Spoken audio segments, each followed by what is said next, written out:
Welcome to Awesome Movie Year, the podcast where we take a look back at an awesome year for movies, which is every year. My name is Josh Bell, film critic and writer, and I am joined by my co-host. I'm Jason Harris, filmmaker, comedian, a real Jew. And you sure are. That's what Granny Hall calls me, Josh. Yeah. In case we've never made that clear on previous episodes, that's definitely what's going on here. So, in this season of Awesome Movie Year, we've been talking about the films of 1977. And in this episode, we're here to talk about the Academy Awards Best Picture winner, which is Annie Hall from A Real Jew, Woody Allen. I don't know. Can I say that? Maybe I should. Yeah, you're part Jew. Yeah. I'm a half Jew, so maybe I can sort of say it. Also, for those who haven't seen the movie, we're referencing a line in the film there. Woody Allen is dating a Protestant Midwestern woman, and he said, and Diane Keaton, Annie Hall says, "You're what Granny Hall would call a real Jew," and it's really funny when she says it. So it is, yeah. It's much funnier in the movie than when we say it in our podcast. Well, I mean, I got some laughs on the first one, Josh, but you're just kind of riding that tidal wave now, and it's time to move on. You're the professional comedian, so you know how to get laughs. So Annie Hall was a very popular film. This is a sort of an important transitional film in Woody Allen's career. He was very successful prior to this with more kind of broad, silly comedies, and this was his shift into more of a mix of seriousness with his comedy.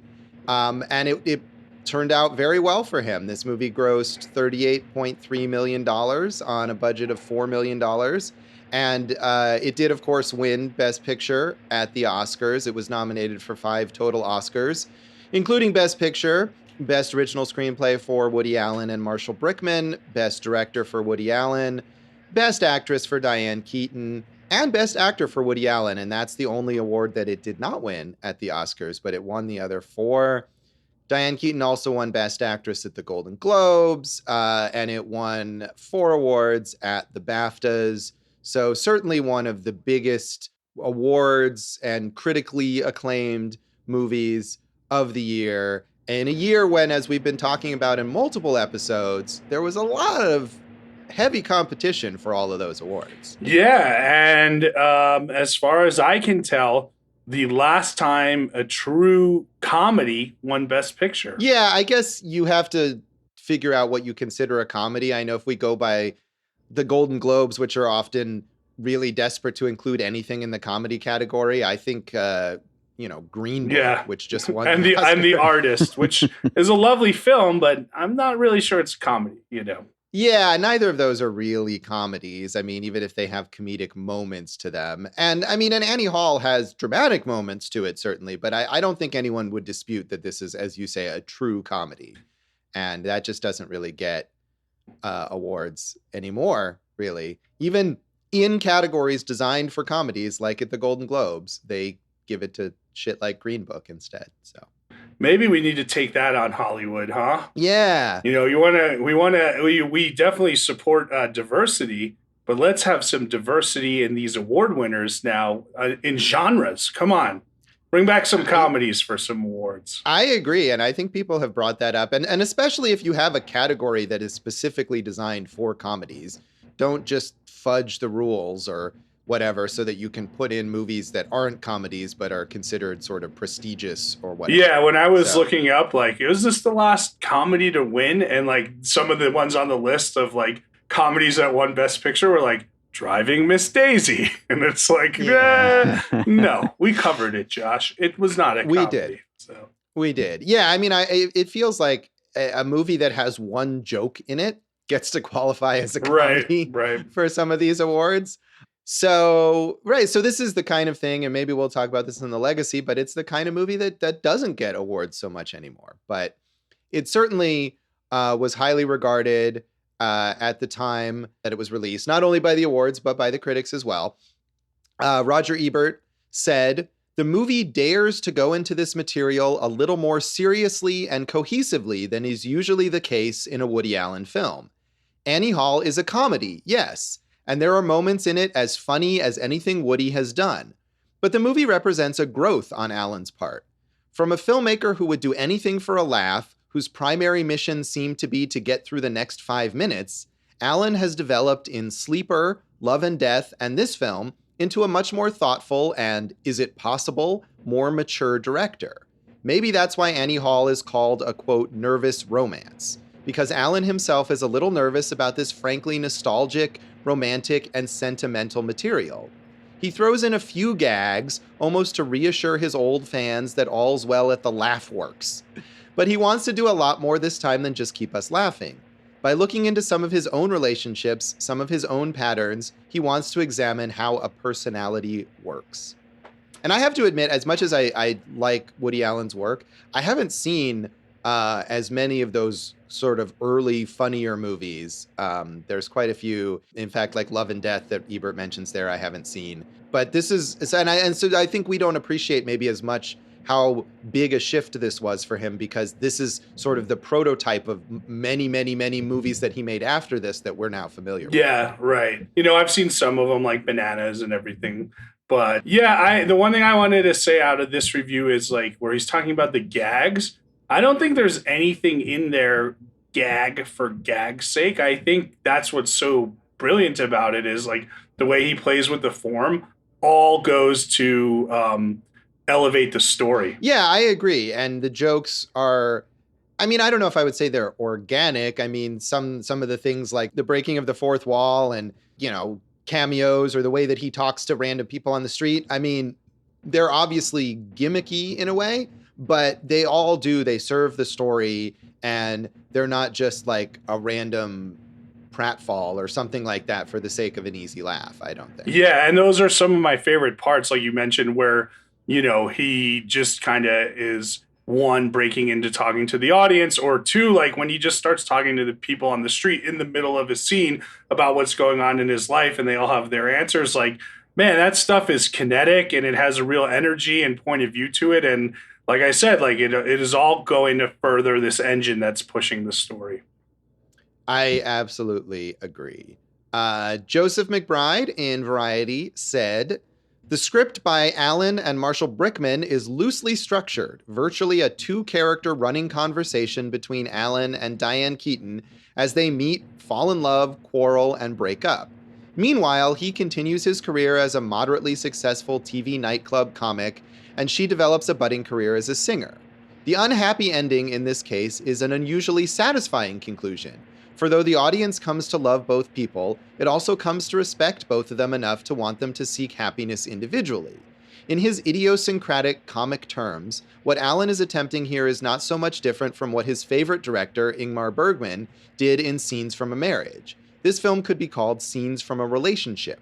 Alan and Keaton go through just about all the emotional changes one could expect from an intelligent contemporary couple, only in this case the anguish is masked by the surface bravery of Alan's wisecracking and Keaton's deft retorts. And obviously Bergman is a huge influence on Woody Allen, and he would make movies after this that are even more heavily Ingmar Bergman-esque. And I have to admit, as maybe on a previous episode, or maybe it was on a Piecing It Together episode. No, it was, we talked about Bergman here because we were talking about that film from 1966 of his. But yeah, we definitely need to fill that. Both of us need to go back and do some work on Bergman. Yeah, I agree. And I think I've seen so many Woody Allen movies now that if I went back and saw some of those Bergman movies, my thought would probably be, oh, this seems a lot like a Woody Allen movie. Yeah. So. Well, I know the reviewer here was talking about what the titles could have been, but some of the alternative titles they were playing with were It Had to Be Jew, Anxiety, and Annie and Alvy. So Annie Hall, probably the best title for it. Probably the best title. There was a review, I think that, or it might have been elsewhere in one of these reviews or in one that I didn't pick up, where the writer complained that the title was bad and that it should have been Annie and Alvy. But I mean, that would have been fine. Yeah, that would have been fine. Although I think the title is good, and that the title sort of shows how much this movie revolves around Annie. And even though it's really about Alvy as the main character, it's all about how his life is shaped by Annie. So yes, I think that is the right title. 100% correct, Josh. Thank you. What do I win? Finally, Tim Radford in The Guardian said, "Life may be a vale of tears, but with Woody Allen around, all is not mourning and weeping. In Annie Hall, Allen again writes, directs, and stars with Diane Keaton in a remarkable recreation of a spent love affair, which is both sad and hysterically funny. There is a great deal of hurt within the film, but the raw edges have been sutured by Allen's bountiful comedy.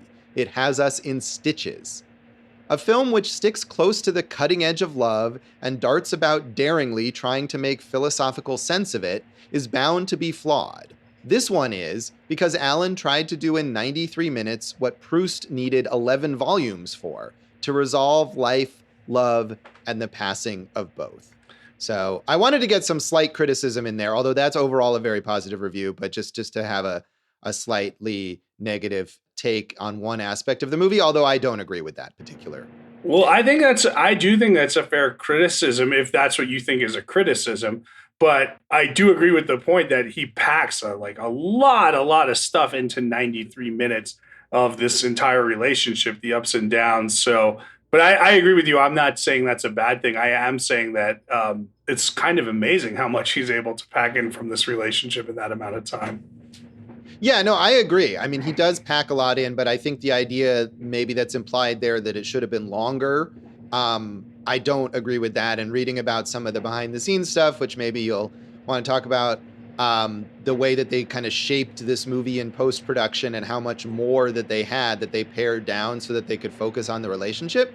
I think that's obviously the right way to go. And I don't know that I would have wanted to see one of the earlier cuts of this movie that was longer and that had these other aspects to it. Yeah, I would have, just to see what that is. But yeah, that was interesting reading about it, how it was originally a murder mystery and there was a romantic subplot and maybe it was supposed to be set in Victorian London and all these different things. And what happened is when they got to the cutting room was the two writers were just like, no, the energy here is the love story. And you got to kind of commend them for shaping that story. And, you know, when you're talking about a guy who made his career on gags, for getting rid of a lot of gag scenes just to push the love story, push the right story here, that was absolutely the right decision.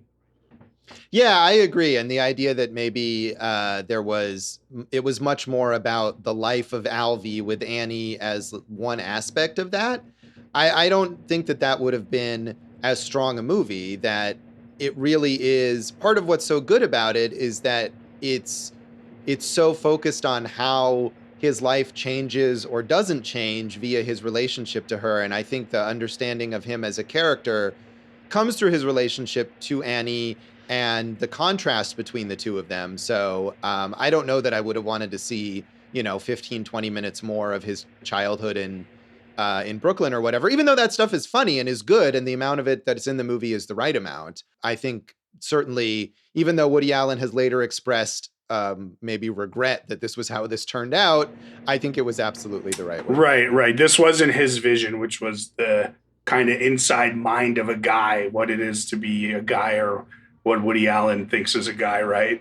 So, but I agree with you because some of the strongest stuff might not been as strong had they gone that way. Like, I love that we see kind of both their past relationships with other people through the lens of each other. It's like they're looking back together. I think that's so good. That's so important. So look, this is it, man. This is the movie we got, and it's a whopper, baby. Yeah, and I think it's one example of something that happens a lot where the creator has to make some compromises that they're not necessarily happy with, and that turns out a movie that is better than what they would have come up with if they were sort of given complete free reign.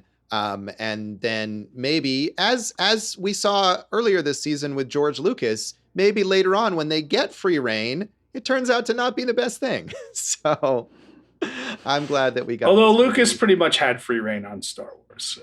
Well, he did, but I mean, he was limited by budget, technology and budget. Yeah, and when he was he certainly wanted to go back and tinker with it later. I mean, and luckily we've never seen the quote director's cut of Annie Hall. And that's just, I don't think that's something that Woody Allen ever does. I don't think that exists for any of his movies, but he certainly is a big enough figure. And this is a big enough movie that if he at some point in the last 40 plus years had decided, hey, I'm going to go back and recut Annie Hall, people would have wanted to see it, but I think it would have been much worse. Yeah, I agree with you. Like, and that's not only saying what we're saying about the original cut not having worked the way they wanted, but also how good this is, you know? So yeah, it's a great movie. And I don't think I would have wanted, would have just made it worse.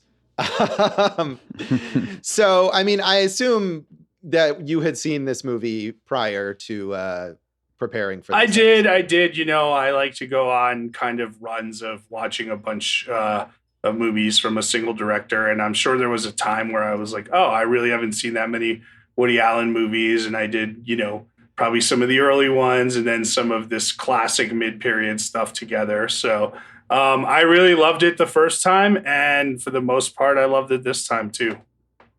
Yeah, I also saw it. I don't remember when maybe in high school or college. I mean, certainly when I was curious about Woody Allen, and this is one of the, if not the most beloved and acclaimed Woody Allen movie, you know, certainly within the top 3. So I definitely would have watched it back then, along with a lot of other classic Woody Allen movies, and I liked it a lot now too. I think maybe having seen so many of his films, it's easier to spot certain stuff in this movie that's been done over and over again that doesn't have as much of an impact as it did the first time. But I do think this is still great. And having more recently just seen recent Woody Allen movies, because that's what's new and that's what I would end up watching. And the last time I watched a classic Woody Allen movie was a long time ago. It was kind of refreshing to come back to this and remember, oh yeah, he could do this really well at some point. Well, also some of those things you're talking about, like, oh, well, he does over and over.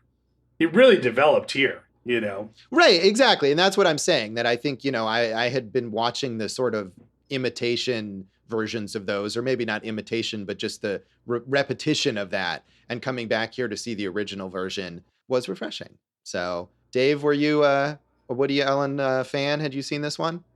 Yeah, for sure. I saw it when I was a kid, and I think probably been at least 10 years since the last time I saw it. But this is kind of like when we were talking about Mel Brooks, you know, about that whole rite of passage for a young Jewish kid, you know, learning about comedy. It's like when I was a kid, I think my parents made me watch a whole bunch of Mel Brooks and a whole bunch of Woody Allen. But when you say a kid, I'm thinking like 13, right? It was after your bar mitzvah. Actually, it may have been pre-bar mitzvah, but not too. I feel like this is a post-bar mitzvah, you know, film. Yeah, and I think, I mean, not only for young Jewish kids, but I think, and maybe this is not so much anymore because his reputation has suffered, but I mean, I think when we were teenagers, Jason, watching Woody Allen movies was sort of a rite of passage for people who are getting into cinema. You know, he's such a big thing. And I mean, for me, I think as a teenager, that was a big deal discovering. And because he's so prolific too, it's like, wow, there's this whole huge body of work that you can just delve into. Right. Well, two things about that. You mentioned that one reviewer who was like, it's basically just a conversation between these two. And it's like, oh, so every rom-com that I've grown to love over the years has, you know, been influenced by it. And two, yeah, at some point we were going to have to say it, Josh. We are talking about this, the film of Woody Allen. We are not talking about any of the personal stuff. We know there is the story of Dylan and her, what she says, and we know what he says, and that's not what this show is about. No, it is not. And maybe we'll relate a little to those just in terms of his career later in the legacy, but absolutely, we're talking about movies here, and that's what this is a podcast about. So is there any other background on this movie then, Jason? Well, Josh, I'm glad you brought up all that kind of, you know, this was a murder mystery and, you know, all that kind of crazy stuff, which I didn't know until we researched it here. There's, you know, Woody Allen's always said no when everyone's always brought up, why don't you make a sequel, which would be interesting. And then lastly, I mean, it's on every list, you know that. So you can look up any list of AFI greatest this or that. Siskel had it at number 1. Ebert had it at number 8 in 77 on their top 10 lists. And I think that's about it. Like I said, WGA, funniest screenplay, AFI, 31st greatest American movie, greatest comedy number 4, second greatest rom-com. So, it's everywhere and it deserves to be there as a film. It does. And I think this movie is one whose reputation has remained largely intact, even as Woody Allen has suffered a bit in that department. So we'll come back then in a moment and talk about our general thoughts on Annie Hall.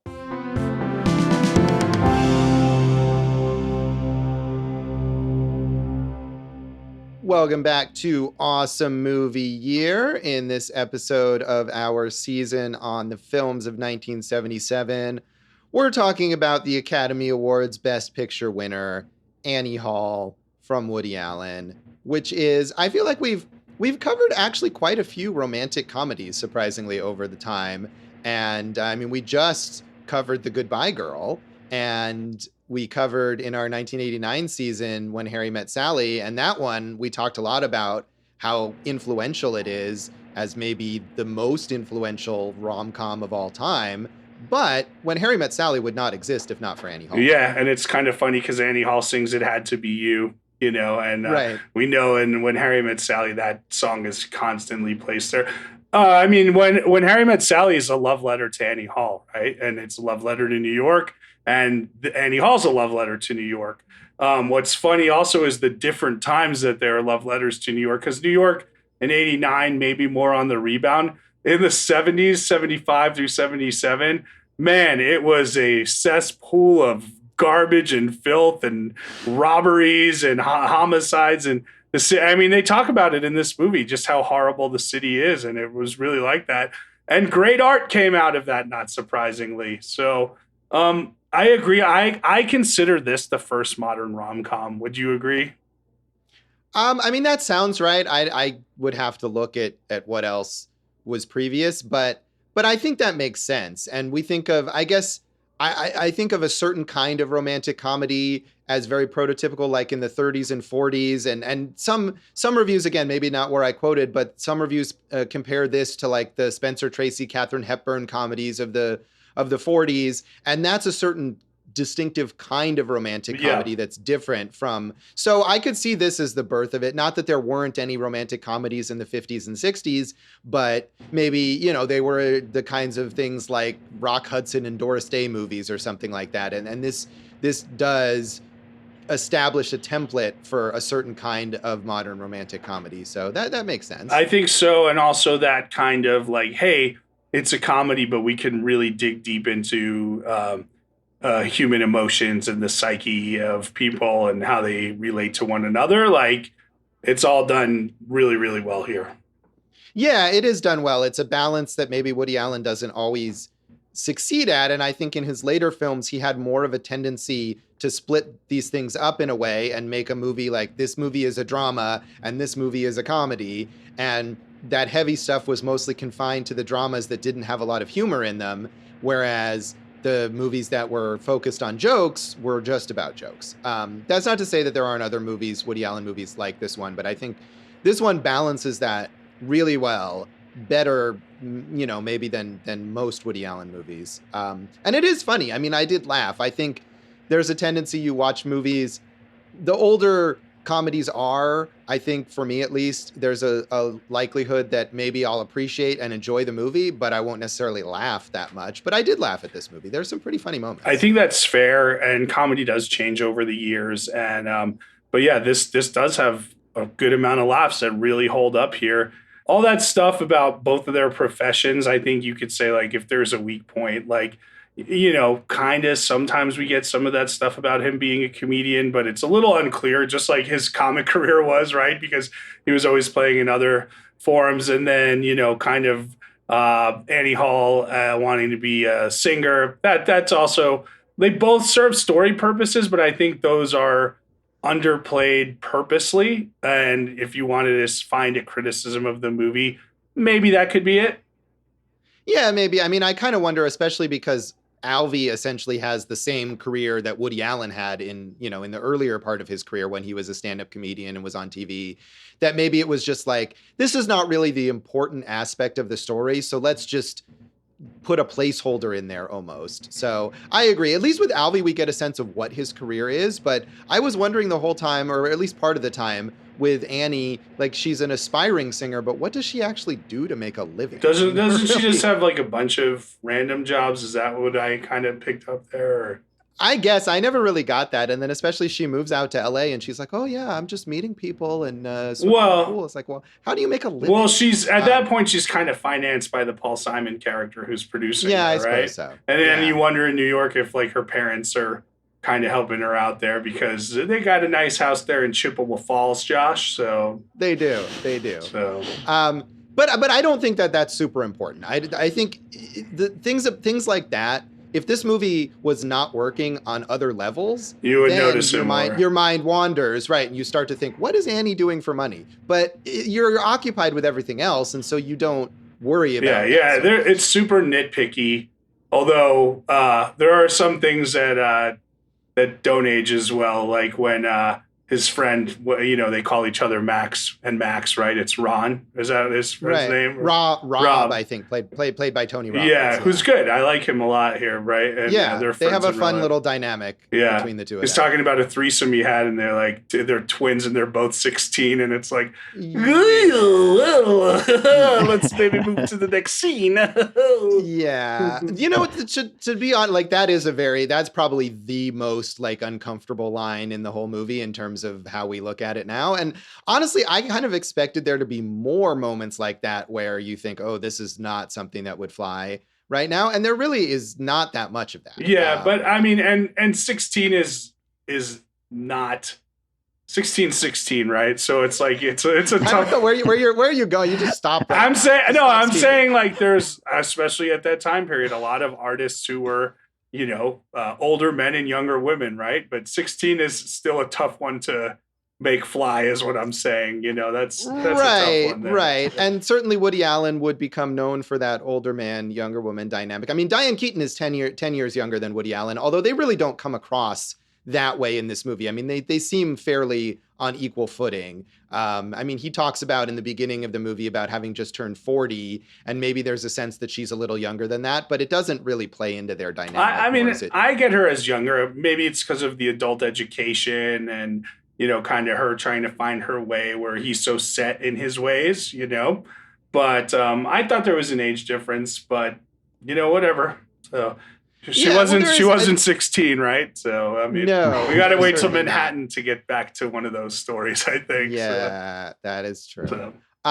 No, but I thought that bit where he's constantly encouraging her to like take college classes and read books, that was actually like it makes it's more effective there because she's not that young, and the way that she kind of almost takes offense at it at times. It's like, I'm an adult and you're telling me to go back to school. It's not like she's 18 and he's like, yeah, you should go to college. It speaks to his being sort of condescending to her. Like, we're contemporaries, we're equals, but I'm telling you that you're not educated enough. And that she kind of takes some offense to that. And he is condescending. I mean, that's kind of part of his Woody Allen persona, that he has this superiority, this intellectual superiority versus like, everyone.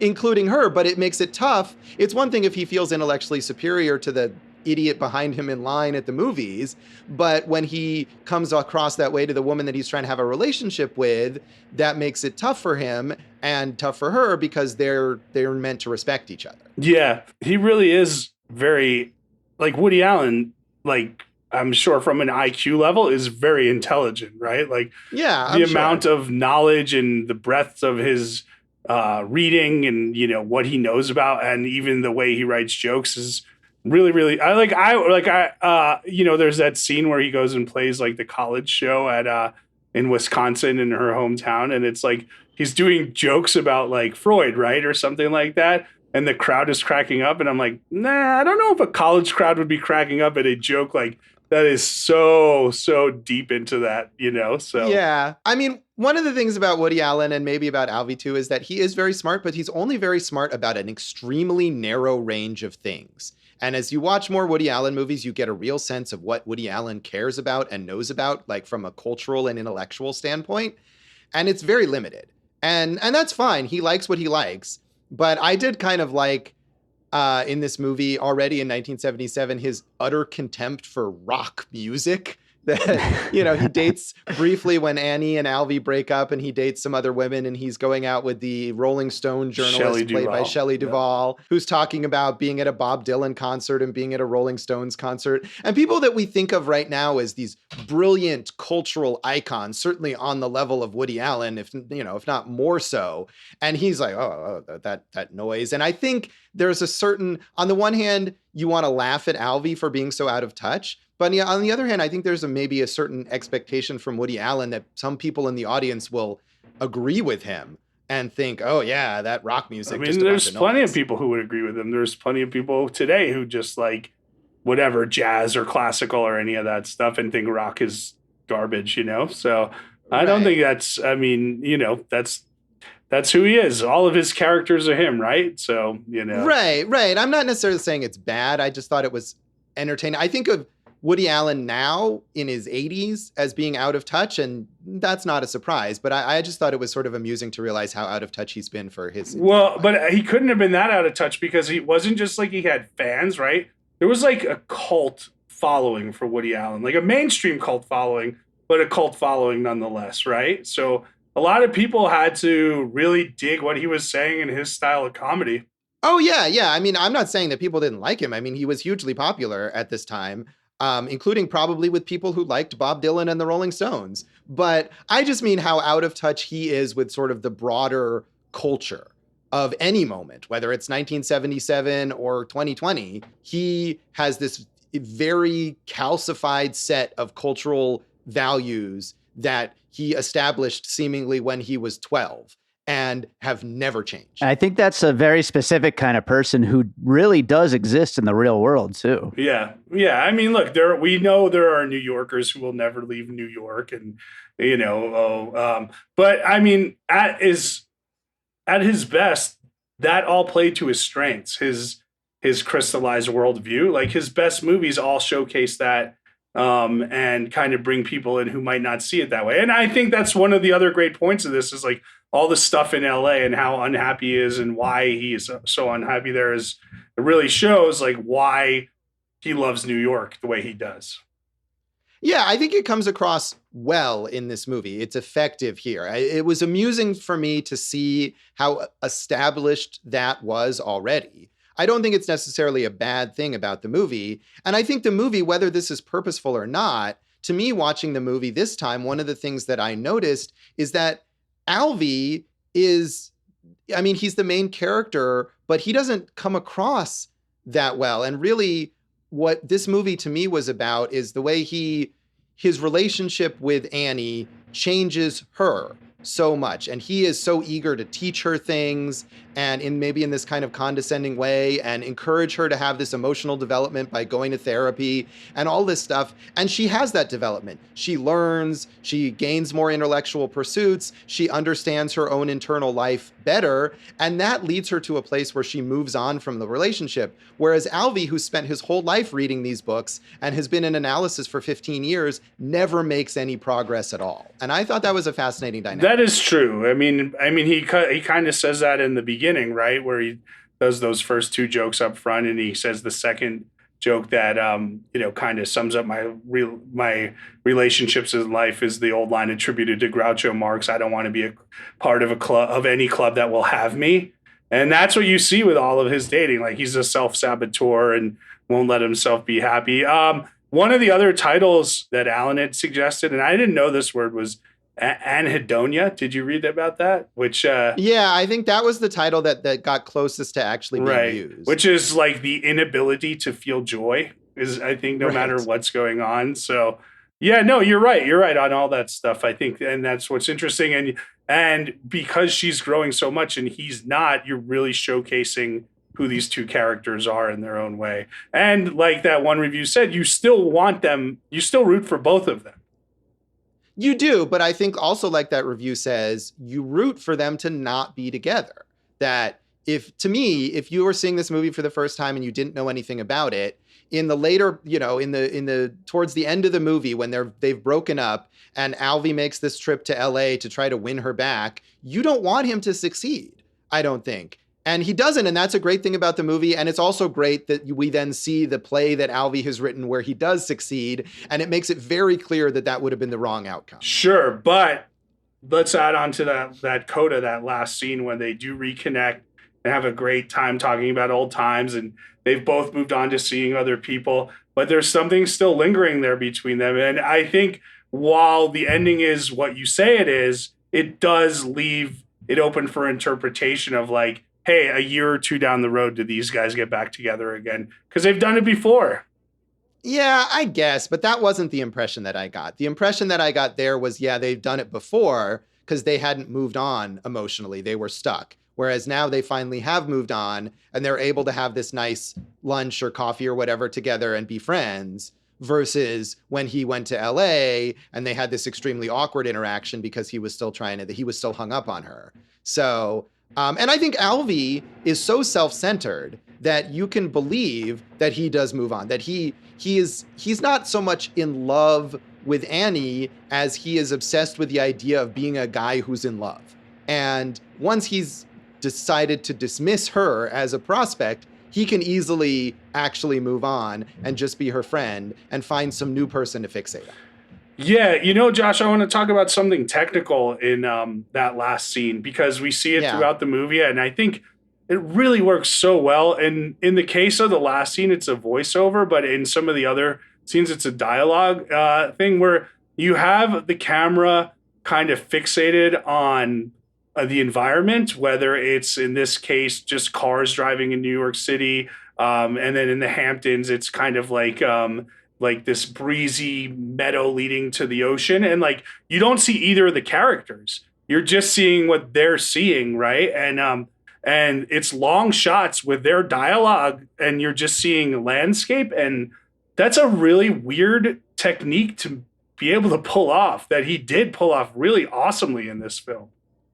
Yeah, and we should say, I mean, Woody Allen is not necessarily, he's known first and foremost, I think, for his writing and maybe for the way he directs actors. And he's not necessarily known as this technical wizard, but this movie is a very visually and structurally confident film. He hired Gordon Willis as his cinematographer for the first time, someone who'd worked on like The Godfather and not the kind of movies that you would expect Woody Allen to want to emulate. And the cinematography in this movie, the editing in this movie, whether they, took all that extra time in post-production to shape it in the editing, it all works really well. And the kind of metafictional techniques. I love the scene where they're having this inane conversation about photography, and it shows the subtitles of what they're really thinking and how they're both having these insecurities about what the other one thinks of them, and things like that really get to truths about dating and about relationships that are done not just via dialogue, but via filmmaking in a way that it requires the image, I think is really impressive. Yeah, and a lot of that stuff we've seen so many times now that it came, and not just with Woody Allen, but it all came basically from here. And there's so many iconic things like what you're talking about, that, and what I was talking about, where you're seeing their relationships in the past through each other's perspectives or with each other, the talking to the people on the street, which comes at a perfect time emotionally for him. And then you have, the little animated sequence, which is very funny. And I don't know, like, again, he's taking a lot of big chances here, and they all work, which is really tough to pull off. There's so many iconic moments, the lobster scene, the kiss by the bridge, in the background. Like, it just gets it right, man. It does. I mean, and I think it also, in a way, speaks to the way that sometimes movies like that, it's not always super calculated. This is a movie where the director of the movie ended up with not what he initially wanted, and maybe didn't realize that it was going to work on that level, or that it was going to succeed so well. So, but I agree. I think really there's almost every element, and every risk that he takes in this movie pays off. And we should say, I mean, Diane Keaton won an Oscar, but the performances are also a big part of that. You want to believe these two people as falling in love, and you want to believe them as falling out of love. You want to care about both of them, as we say, and want them both to be happy, and you want to feel like they're both fully realized people. And I think because Woody Allen's writing can be a little solipsistic, that Diane Keaton brings an extra dimension to that performance to make Annie into this fully realized character and not just a reflection of Alvy. But Woody Allen is really good too. I mean, he always plays the Woody Allen character, but this is probably, it's certainly one of the best examples of that. What am I supposed to do? Read a book by a philosopher you've never heard of and then talk to you about it?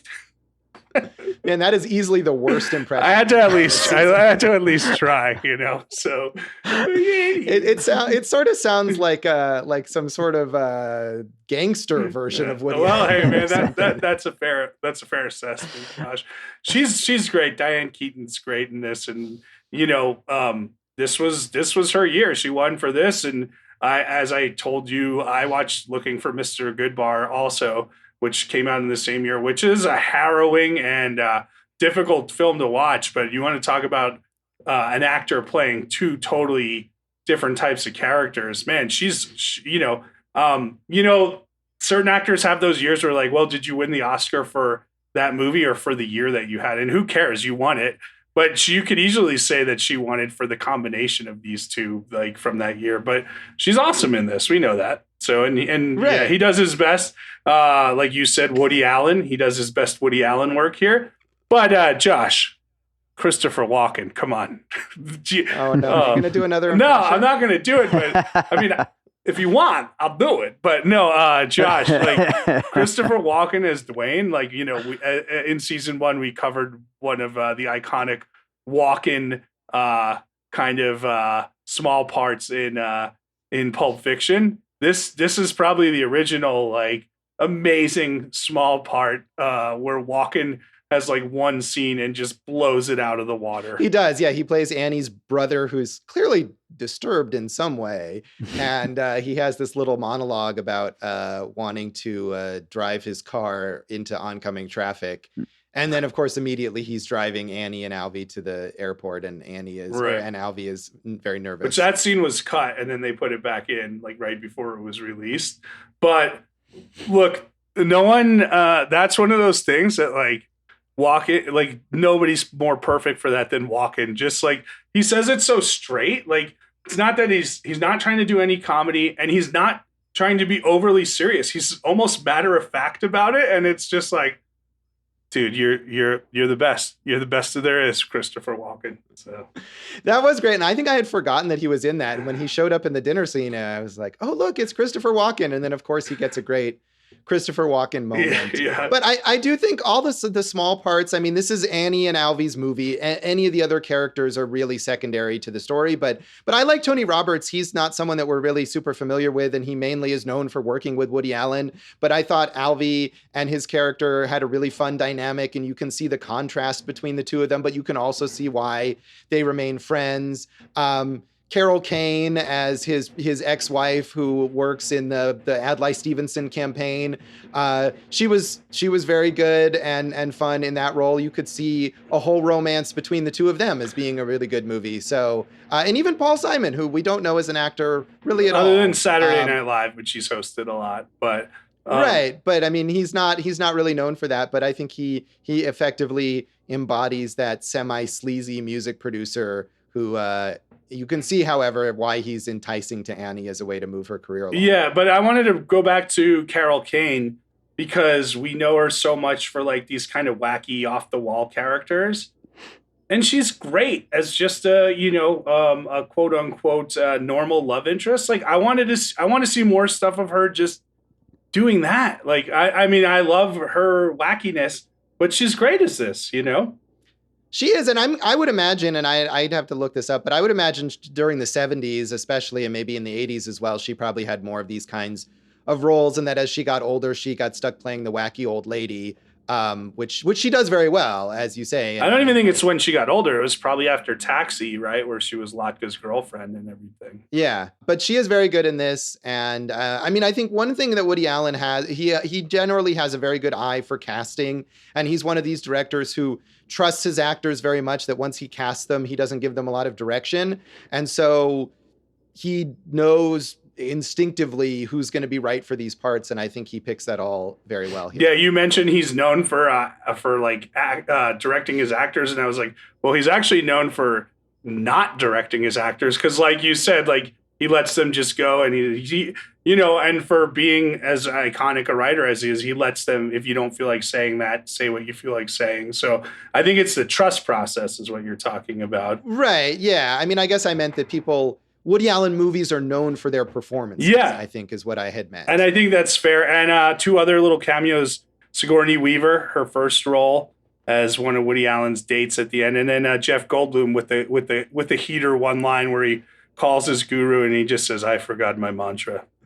Yeah, he's another one like Walken, where just his presence and the way he reads a line is going to get a laugh or is going to really draw you in. I personally didn't notice until I read it, but when there are people watching and they point to the guy and he goes, "There's the winner of the Truman Capote lookalike contest." It's really Truman Capote, which is kind of fun. So yeah, I read that. I wouldn't have necessarily recognized him.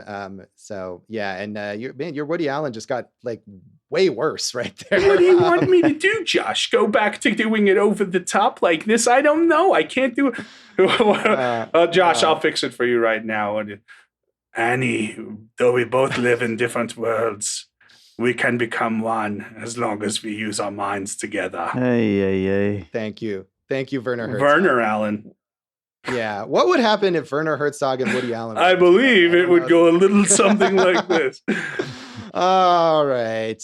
Any other aspects of this movie? No, I did think you made a good point, which is all the kind of side stuff we see with the families and his childhood. We get just enough of to maximize the comedy, really good stuff. Yeah.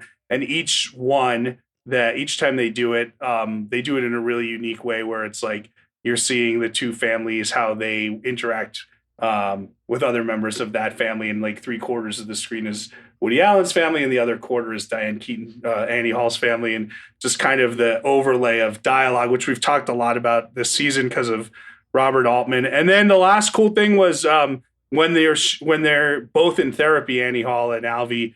I love that they actually built a set and put those two therapists' office next to each other, which is a technique we've kind of talked about before. But you're really getting that, pop of energy back and forth because of how it's being played. Yeah, that is a fantastic scene. And that was one, again, something that I hadn't necessarily remembered. And when that scene kind of came up, I thought, this is brilliant. This is just so well done. And I think that's a scene almost more than any other where you can see that contrast in their personal development over the course of the relationship. Yeah. And yeah, there's just a lot of iconic stuff in this, man.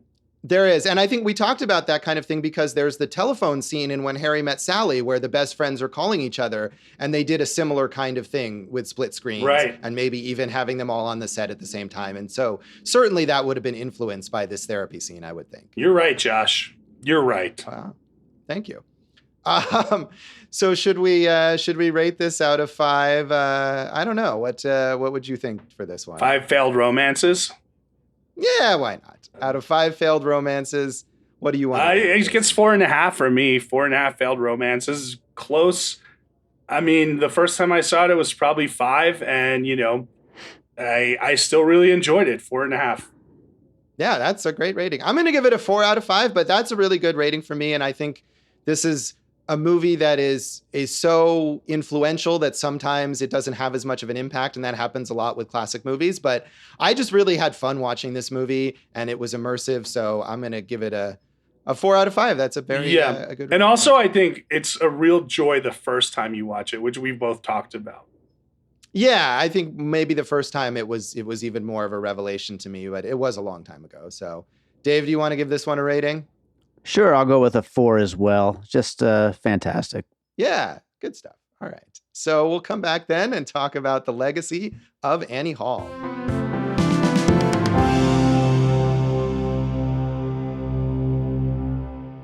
Welcome back to Awesome Movie Year. In this episode of our season on the films of 1977, we've been talking about the Best Picture winner, Annie Hall from Woody Allen.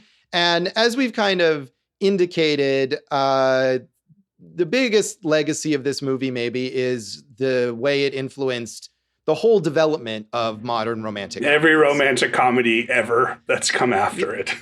Yeah. And of course, When Harry Met Sally, which we talked about in a whole episode in a previous season. And I mean, I think you could say When Harry Met Sally is so influential, but it is because it builds on a lot of what this movie does. Sure. And I mean, one movie that I kept thinking of as I was watching this, and it's certainly not the only one, but the one that came to mind to me a lot was 500 Days of Summer, which I think does a lot of similar things. But even something serious like Eternal Sunshine of the Spotless Mind, which is very much about people entering into a relationship, even though they know that being in a relationship maybe is a futile prospect, but we do it anyway because we need the eggs, as Woody Allen says. Which I love when he says that. That's great too. But I also think, especially Before Sunrise, but the entire Before trilogy is highly influenced by this. But Woody Allen is such an influential filmmaker that it goes beyond the kind of just normal rom-com-y stuff that you would think here, right? Like we can look up a number of filmmakers who would say they were influenced by Woody Allen and what he was doing. We know Chris Rock loved him, and there's not necessarily the best example of a filmmaker there. But what I'm saying is his influence goes well beyond what you would think. That's all I'm saying. Yeah, of course. I mean, we talked about Noah Baumbach in a previous episode, and obviously he's hugely influenced by Woody Allen and the way that he depicts New York, and tons of filmmakers, and not just this movie, but obviously the whole body of work of Woody Allen. From a romantic comedy perspective, I think some movies, we talked about the balance between Alvy and Annie and how you understand Annie as a character, even though the movie is really about her kind of reflected through Alvy. I think bad romantic comedies often take the surface aspects of that, and we end up getting something like the Manic Pixie Dream Girl, where it's just this quirky woman who doesn't have any sort of actual character traits who comes in to influence the male main character's life. And I think that can be sort of like when movies take the wrong lessons from this, or they don't apply them very well because the filmmakers aren't as skilled, and that's something that maybe comes. I think so. And usually, we've talked about the white savior complex on this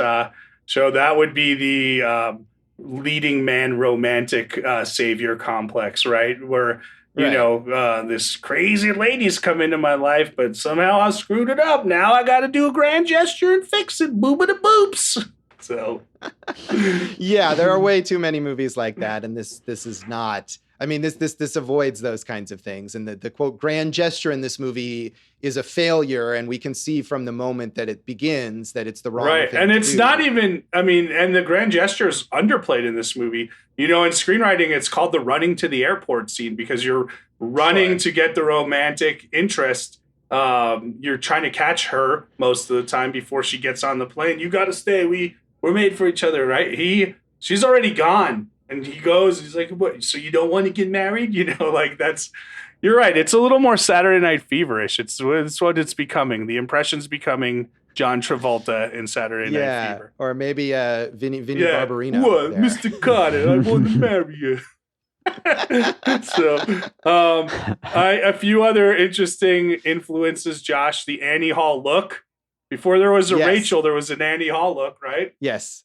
And I mean, Diane Keaton is kind of like inextricably linked to that Annie Hall look, that her own personal fashion sense is kind of the same as Annie Hall's fashion sense. And she's a style icon. She still is. She still is someone who dresses in this unique way. And you'll see pictures of her online and people go crazy for how confident she is in this very distinctive sense of style that she has. And then one thing I found interesting was, we mentioned Paul Simon, and in the song America by Simon and Garfunkel, they kind of reference people watching. And we talked about that sequence with Annie and Alvy people watching. It doesn't seem like people watching was a real thing before that, or at least. Really? Yeah. Like, you remember we did that one movie and you were like, hey, did you know this is kind of where the wingman thing comes from? This seems like... I think it was, that was you who told me that, and I was shocked that was... Well, this is what I read about. They cited both of these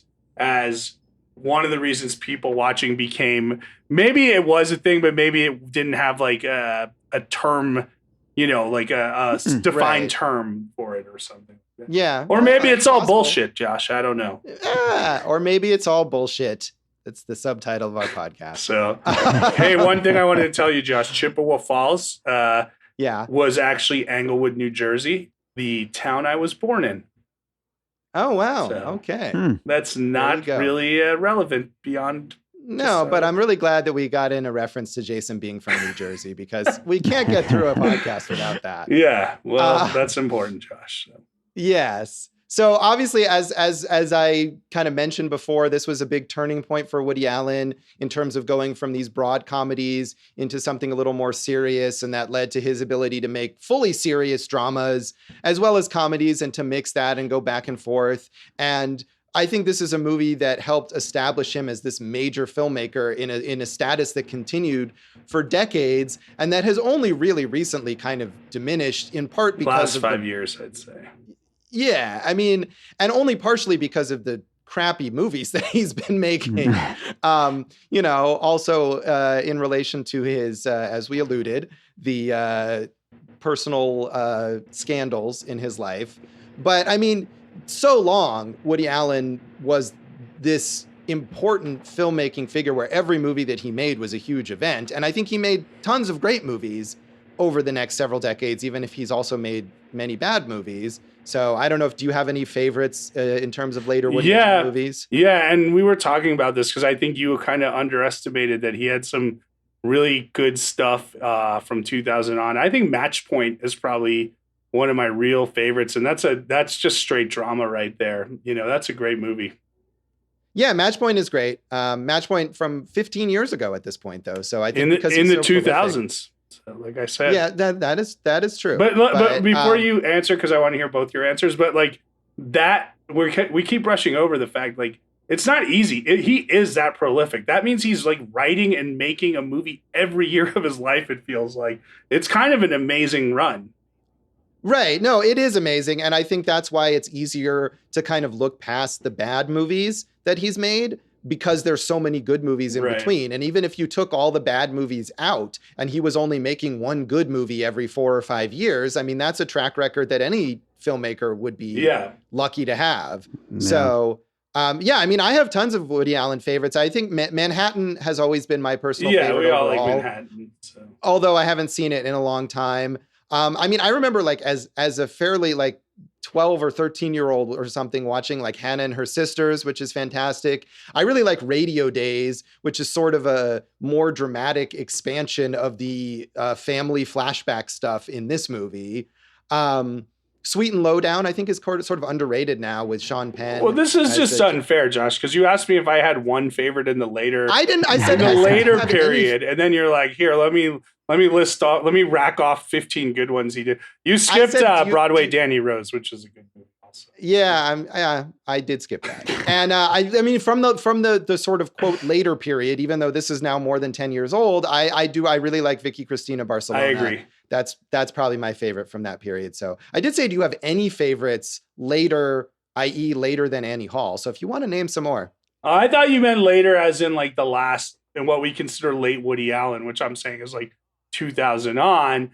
But no, I agree. And Vicky Cristina Barcelona is great. And we know his biggest hit, although Annie Hall is his biggest hit if you consider inflation, but his biggest hit monetarily was from 2011, I think, which is Midnight. Yeah, that was a massive box office hit, which is weird. And I think that movie is fine. It's kind of sweet. It's okay. It's fairly forgettable, like a lot of later Woody Allen movies. But for some reason, that just really reached a mainstream audience. I think later Woody Allen movies tend to simply reach people who want to see Woody Allen movies for the most part, especially now. But for whatever reason, Midnight in Paris really got to that really broad audience. And that was going to be my pick if you asked me. Yeah. So. Oh, well, did we ask you, Dave? I was going to ask you, Dave. No, Josh didn't. wasn't, but I was personally. But, Josh, at the time of this recording, we've just seen the preview of his newest movie coming out, Rifkin's Festival, which looks like a Woody Allen movie. Yeah, exactly. It looks like one of these later Woody Allen movies where he just kind of mixes up his basic Woody Allen stuff in a slightly new combination and throws in whatever actors he could find. Of course, because of his scandals, he's definitely on the outs, at least in the US. And his movie prior to Rifkin's Festival, A Rainy Day in New York, was never released here in the US, and I kind of have to wonder if Rifkin's Festival will be. But in Europe, he still has this has a following and has people willing to back his movies, to finance them, to distribute them. So, I mean, I assume he'll probably continue. I mean, he's 84 years old. And of course, the whole state of filmmaking right now is a bit chaotic. And I kind of wonder how well Woody Allen is going to do as someone who is very resistant to ever doing anything different, how well he could handle a movie production during the COVID pandemic.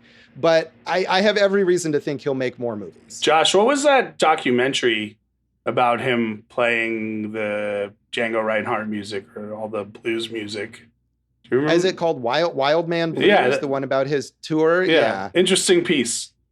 I haven't seen that. So, hey, what about Diane Keaton? Let's talk a little about Diane Keaton, because she was as big as a star as there was. And it's like, right now you kind of want, like, come on, Diane Keaton, give us a Grace and Frankie or something, right? Well, she did have, I mean, I think it's not a good movie, but she had Book Club, which was just a couple years ago. That's like Grace and Frankie, kind of this showcase for older female actors in this gentle comedy, which was a huge hit. So really? She's still doing that kind of stuff. I didn't know that was a huge hit. How about that? It was a huge hit. Yes. It's not good, but it made a lot of money. Well, that's exciting, Josh. I guess. But I mean, I agree. Diane Keaton is great. And as you pointed out, she has tons of range. She's great in these comedies. She made a number of movies with Woody Allen, but also dramatic stuff, the Godfather movies and Looking for Mr. Goodbar. As you said, she was nominated for 3 more Oscars after this, for Reds with Warren Beatty, which I haven't seen, and for Marvin's Room, which is kind of a forgotten movie. And the only thing I ever remember that is some SNL sketch with Norm Macdonald as David Letterman and Alec Baldwin as Robert De Niro, where the only joke is he just keeps repeating to see Marvin's Room, which I think is the movie that was about to come out. This was fun that you remember that, Josh. It always sticks in my mind, and I can't do impressions, but if I would ever do a De Niro impression, my go-to thing would be see Marvin's Room.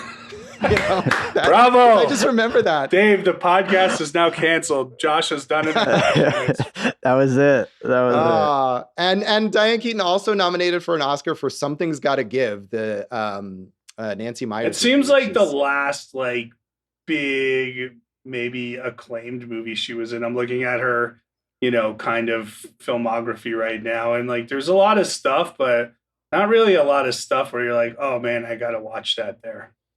No, but she does work steadily. And again, stuff like Book Club, I think she's just, she's quirky. It was like we talked about with her fashion sense, and she posts Instagram stories where she does wacky stuff in her kitchen or whatever. Yeah. And she definitely seems like she's living a pretty good life. Yeah, I she's the type of actress, I would, if you're like, hey, could you direct something with Diane Keaton? That would be amazing. And like you said, she is a style icon to this day. Yes. I did want to mention a couple of sort of underappreciated contributors to this. Marshall Brickman, who co-wrote this movie with Woody Allen. And we always think of Woody Allen as this auteur, as a writer, but he actually early in his career co-wrote several movies with Marshall Brickman, and they did reunite to co-write Manhattan Murder Mystery in 1993.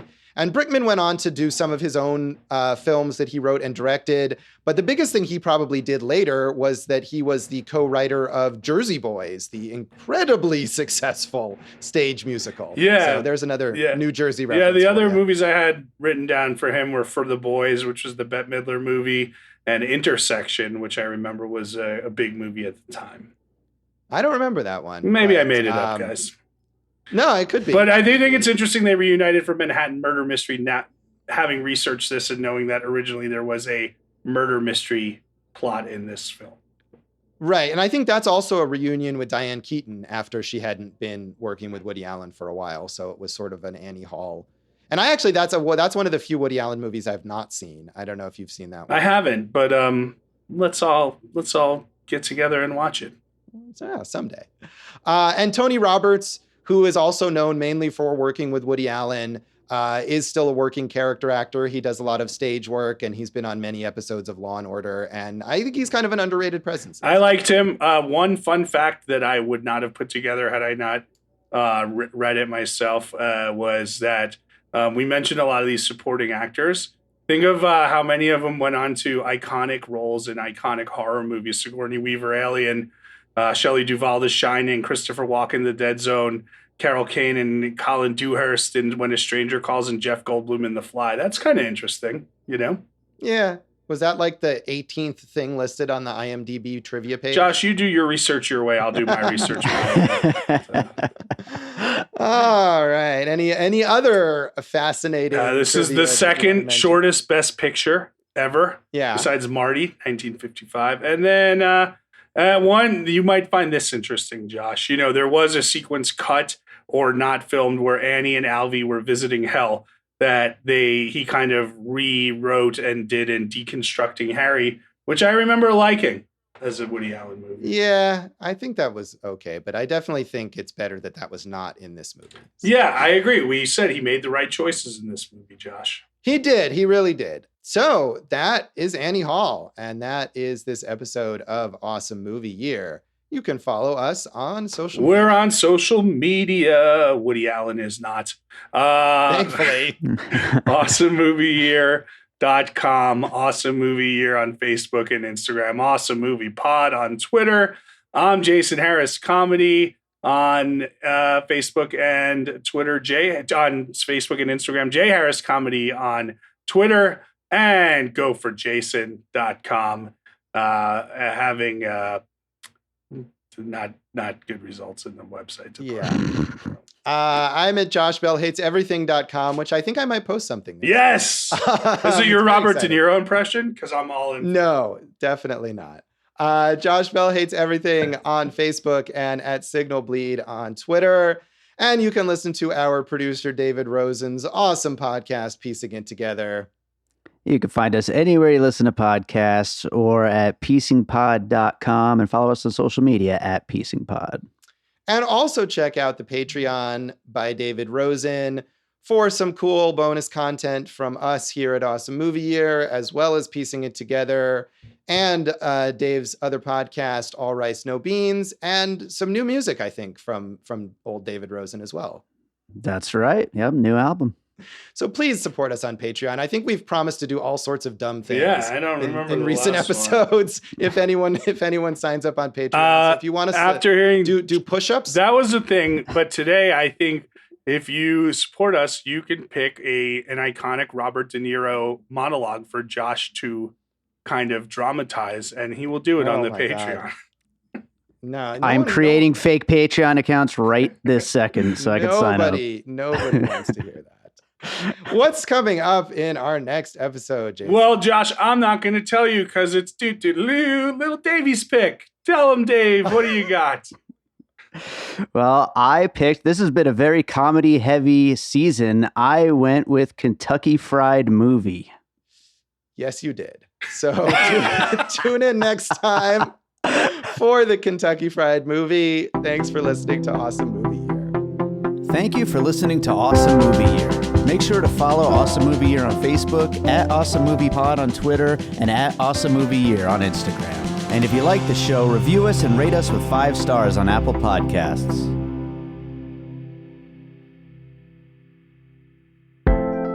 An All Points West production, produced by David Rosen in Las Vegas. Hey, I love you guys.